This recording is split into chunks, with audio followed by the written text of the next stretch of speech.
Here's the next track. This is the one that you produced yourself, Poor Lil Rich. Poor Little Rich means so much to me because I was poor. Then I got a little rich after this, man. Hey, that was Poor Little Rich, man. Let me tell you, man. As you see, I didn't produce a lot, and he was letting me bring other beats to him, and he would take that. This is where this record was done before Get Rich was before the deal. This record was gonna be the single, and before he even had the deal, before it was gonna be the single right after Who Shot You came out. We was gonna put it out. Chris Lighty had us run to the studio, mix it in Chung King with my boy Carlisle Young. Mix was horrible. After we heard that, we hated the song, hated it. Fifth was like, nah. Yo, shout out, yo, Carlisle, you, but that mix wasn't right, bro. And Fifth was mad at me, like, yo, Shot, what you doing? And this is where I learned that even what I recorded at the crib, when we took it out, I didn't have control because it wasn't at the crib and it was with other engineers. And Carlisle didn't know the frequency that we wanted, so he took it to another place, and Fifth was like, nah, that ain't it, bro. That ain't it. So that record got pushed to the side, right? Got brought back to life when I brought to M in Detroit. M started adding more sounds to it. He made that, like certain things that I couldn't get out the mix. M was able to take my drums and everything and make it what it was sounding like, but bigger and better. And Fifth, everything. And that was it. Thanks to M, bro. That record, he sealed that, bro. Because that record was like, we didn't know how to make it sound exactly how it sounds now. And I couldn't find an engineer to do it. And M and Steve was the ones that took my track, took the song, Fifth laid that song way before everything and made that a masterpiece so we could make it on the album. And that's like the one track I fully produced on the album.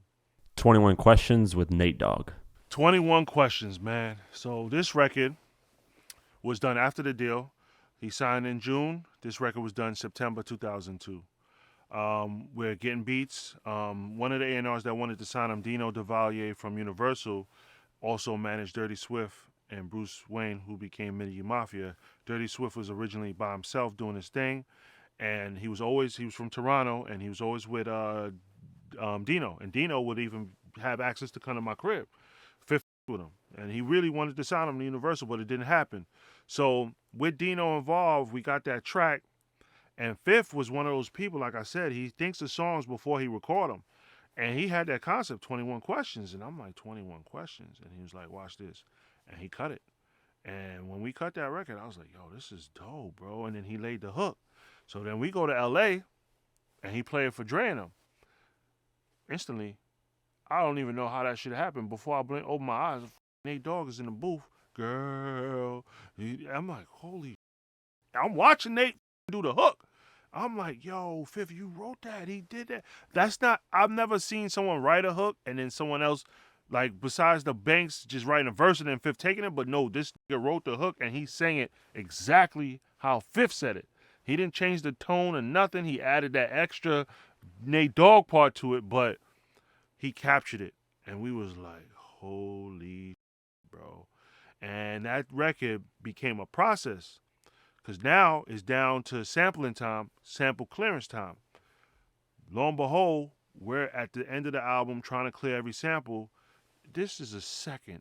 If you listen to this Barry White sample, they literally just took a second. And that second took over 50% of the publishing, probably 75. And not only that, Nate Dogg's manager, he's a legend, OG. He was also connected to Barry White. So he was literally, I'm like, yo, we have to clear this. Barry White was on his deathbed. Rest in peace to him. This is the last record he ever cleared before he died, as being alive.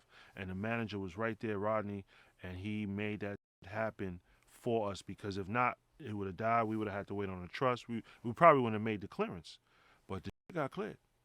But when it got cleared, they made sure he took some money with him. He took a lot of money, because that record paid a lot, man. Seriously.